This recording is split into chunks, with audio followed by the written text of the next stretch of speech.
This is a true life story that happened in California. America's Karla Homolka. A female killer gets light sentence and walks free. She's alive and free. Unlike Bernardo imprisoned or Gerald dead, Charlene is living among us now. The shopping mall terror is a universal fear. Could happen to anyone. This true crime cost America its youngest victims, 13 and 14-year-olds, pregnant victim buried alive, engaged couple murdered, which became a tragedy of date night gone wrong. Charlene claims she's the victim. What else could be more haunting? Like and subscribe. What would you do if a friendly woman smiled at you at the mall and asked if you wanted to make some quick money? You'd probably smile back, right? You wouldn't run. You wouldn't scream. But for two teenage girls in Sacramento, that smile was the beginning of hell. And what makes this story different is that the woman who lured them still walks free in the same city where she hunted. Like and subscribe. It was 1978. Disco was playing, malls were booming, and in California people still trusted strangers. Charlene Gallego looked like every girl next door, soft voice, bright eyes, well-dressed. A woman you trust to help you, not harm you. But Charlene wasn't helping anyone. She was hunting. And in just a few months, she'd become part of one of America's most depraved killing duos. September 10th, 1978. Country Club Plaza Mall, Sacramento. Two teenagers, Rhonda Scheffler, 17, and Kippy Vaught, 16, were shopping for shoes, laughing, carefree, planning their weekend. Then a woman approached, friendly, calm. She said she had a little job for them, just handing out flyers, easy money. Hay followed her to a van. Inside that van was her boyfriend and a gun. That van became a moving prison, and by sunrise, both girls would be dead. Like and subscribe. For the next 12 hours, Gerald Gallego raped them repeatedly while Charlene sat in the front seat listening. At dawn, they drove to a field in Sloughhouse, California. Gerald made the girls walk into a ditch. Then he raised a tire iron. He hit them until they stopped moving. Then he shot them both. And when one of the girls twitched, he shot her 3 more times. Charlene didn't scream. Like and subscribe. She didn't stop him. She waited in the van.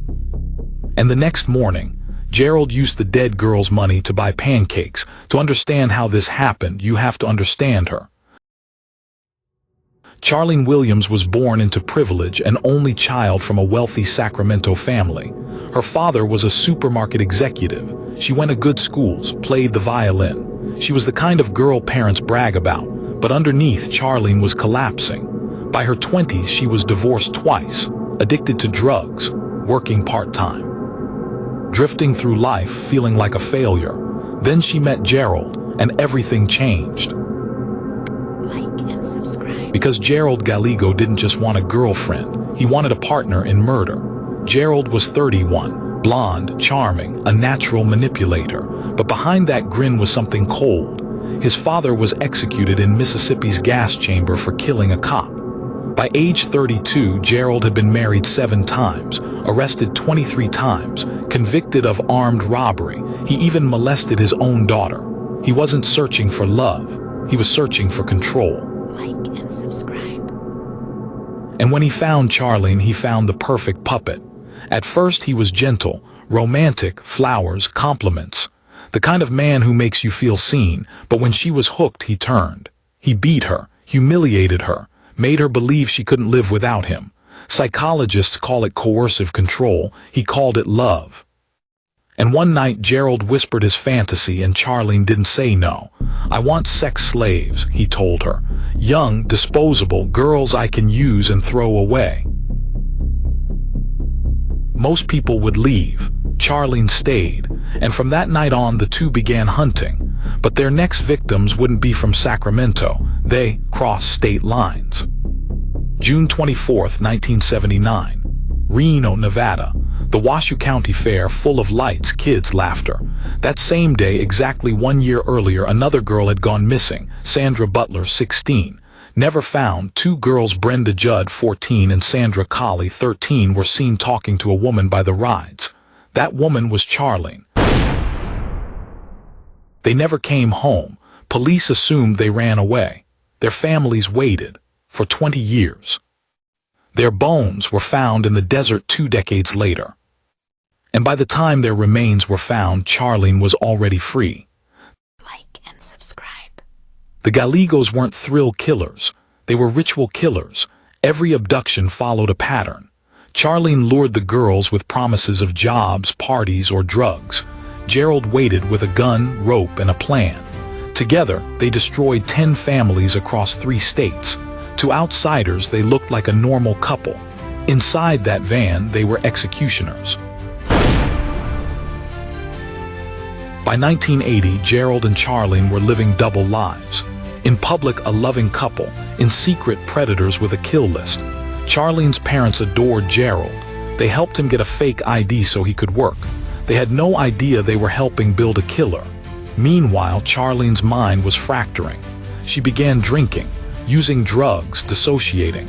But no matter how much she tried to escape, she always came back. And that loyalty would lead them to their most shocking murder yet. Like and subscribe.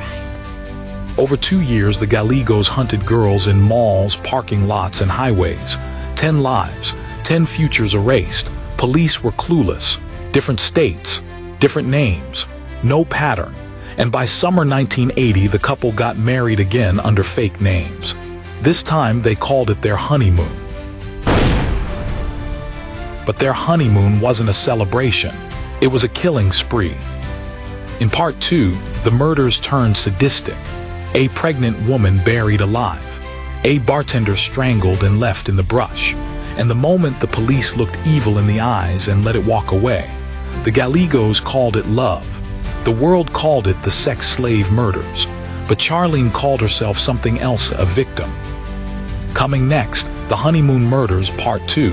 The echo of Gerald's whisper could clearly be heard. She said yes. In the darkness, whispers become screams, secrets become weapons, and the truth becomes deadly. This is True Crime Mysteries, The Shadow Lens. Every week, we uncover the stories they don't want you to know, disappearances, cold cases, and the mysteries hiding in plain sight. Subscribe now, and step into the shadows with us.